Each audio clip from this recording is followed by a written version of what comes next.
Watership Down, Epilogue.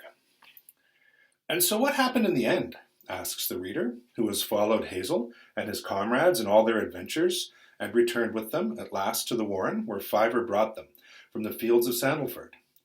The wise Mr. Lockley has told us about wild rabbits, that they live for 2 or 3 years. He knows everything about rabbits, as he wrote in his book, but all the same, Hazel lived longer than that.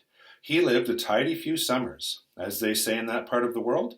He learned to know well the changes of the downs, to spring, to winter, to spring again. He saw more young rabbits than he could remember.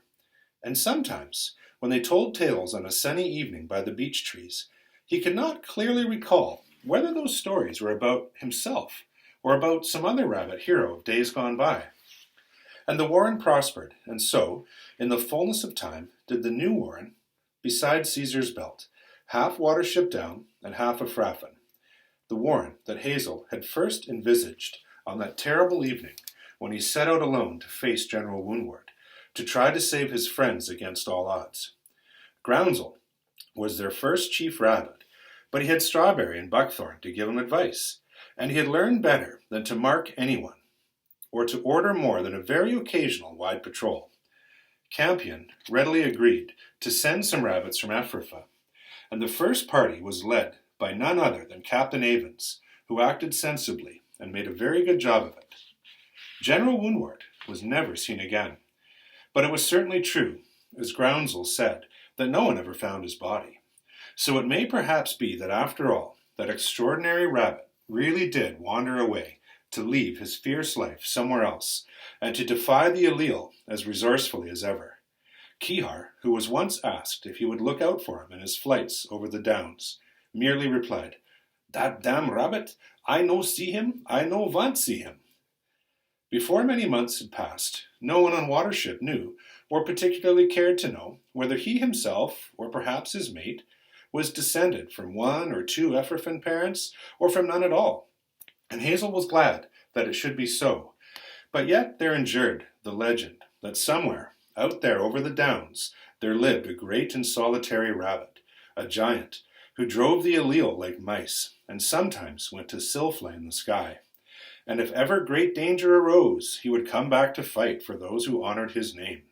And mother rabbits would tell their kittens that if they did not do as they were told, the general would get them. The general, who now was first cousin to the black rabbit himself. Such was Woundwort's monument, and perhaps it would not have displeased him. But on one chilly, blustery morning in March, I cannot tell exactly how many springs later, Hazel was dozing and waking, and dozing and waking in his burrow. He had spent a good deal of time there lately, for he could feel the cold. It could not seem to smell or run as well as in days gone by. He had been dreaming in his confused way, something about rain and elder blossoms, and when he woke to realize that there was a rabbit lying quietly beside him. Oh, no doubt some young buck who had come to ask his advice about something.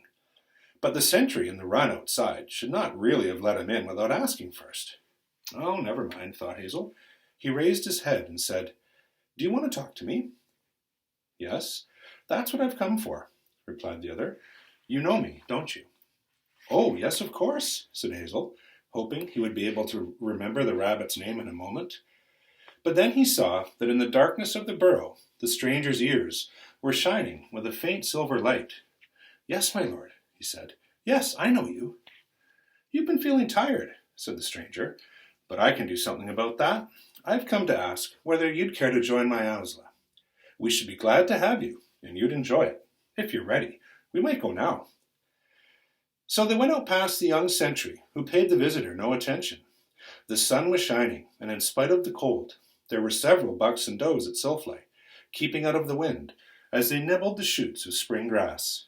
It seemed to Hazel that he would not need his body any more, so he left it lying at the edge of the ditch, but stopped for a moment to watch his rabbits and to try to get used to the extraordinary feeling that strength and speed were flowing inexhaustibly out of him and into their sleek young bodies and healthy senses. "Oh, you don't need to worry about them," said his companion. "They'll be all right, and thousands more like them. And if you'll come along now, I'll show you what I mean." And he reached the top of the bank in a single powerful leap, and Hazel followed, and together they slipped away, running easily through the woods where the first primroses were beginning to bloom.